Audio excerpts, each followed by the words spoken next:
Have you ever stopped to think about how much Canadians actually contribute to the U.S. economy? No joke.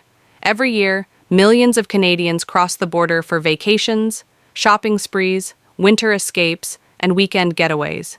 And when they do, they spend a lot of money. We're talking billions of dollars pouring into hotels, restaurants, gas stations, malls, you name it. But what happens if they stop? What if, in 2025, fewer Canadians travel to the U.S.?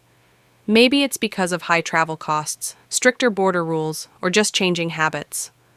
Whatever the reason, some U.S. states would feel the pain hard. In this video, we're counting down 10 U.S. states that would suffer the most if Canadians stopped visiting. Some of these might surprise you, and before we dive in, if you enjoy videos like this, go ahead and click that like button and subscribe. It really helps the channel grow and brings you more content just like this. Number 10, Wisconsin. Wisconsin might not seem like a major tourist hotspot, but for Canadians, especially those in Ontario and Manitoba, it's a surprisingly popular place to visit. They come for the lakes, the water parks, the state fairs, and yes, the cheese. Places like Wisconsin Dells attract tons of families every year, and a chunk of those families are Canadian. They rent cabins, eat out, and stock up on stuff that's cheaper in the U.S. If Canadians stop coming, it's not just the big attractions that'll lose out. It's the gas stations, the diners, the small-town shops.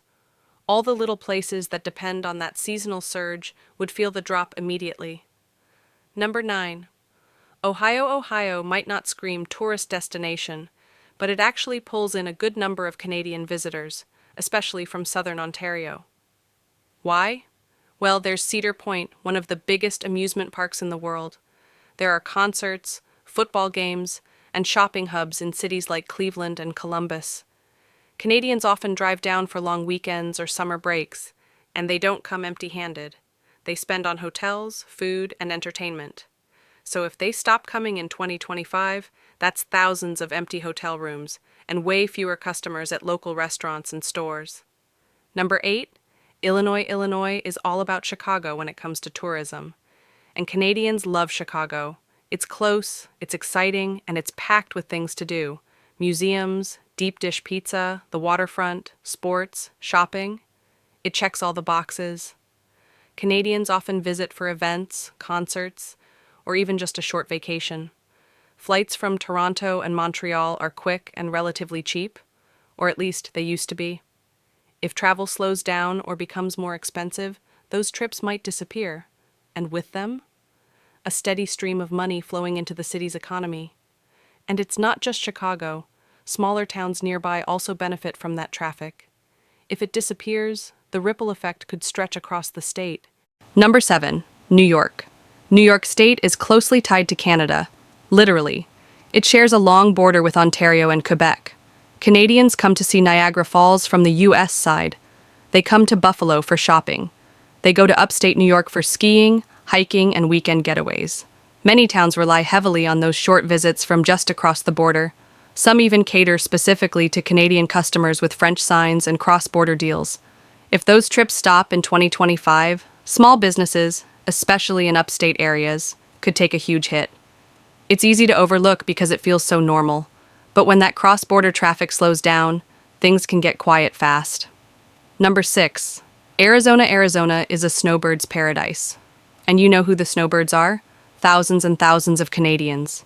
Every winter they come to escape the freezing cold. Some stay for a few weeks, others stay for months. They rent homes, buy groceries, golf every morning, and go out for dinner. A lot. In many Arizona towns, Canadian visitors basically become part of the community. But if travel costs rise, or if exchange rates get worse, or if health insurance gets too expensive, those winter trips could shrink.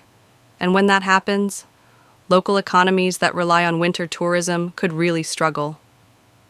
Number 5, Florida is like Canada's favorite tropical destination. From Miami to Fort Lauderdale to Orlando, Canadians love the sunshine, beaches, and theme parks. Families plan vacations, retirees stay for the season, and some even own second homes. Canadians spend billions in Florida every year. They boost real estate, tourism, dining, and retail, especially in the winter months.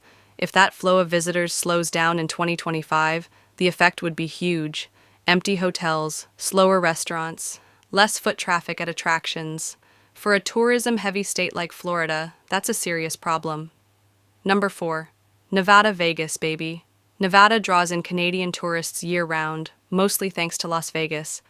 Whether it's gambling, shows, sports, or just a flashy weekend escape, Canadians show up ready to spend. Flights from Vancouver, Calgary, and Toronto are full of tourists heading to the Strip. But if fewer Canadians travel in 2025, Vegas will feel it. Hotel bookings drop, casinos get quieter, tips dry up, and let's not forget Reno, another spot that gets steady Canadian traffic. The whole state benefits from tourism, and a dip in international visitors can hurt fast. Number 3. Michigan and Canada are connected by more than just a border. They're connected by culture and commerce. Cities like Detroit, Port Huron, and Sault Ste. Marie see a constant flow of Canadians coming in to shop, visit, attend events, or just fill up the gas tank. A lot of Canadians own property in Michigan too, especially around the lakes. So if cross-border travel drops in 2025, Michigan's economy could take a hit, especially in towns where Canadian visitors make up a big chunk of daily business. And let's be real, those smaller towns won't bounce back quickly without them. Number 2.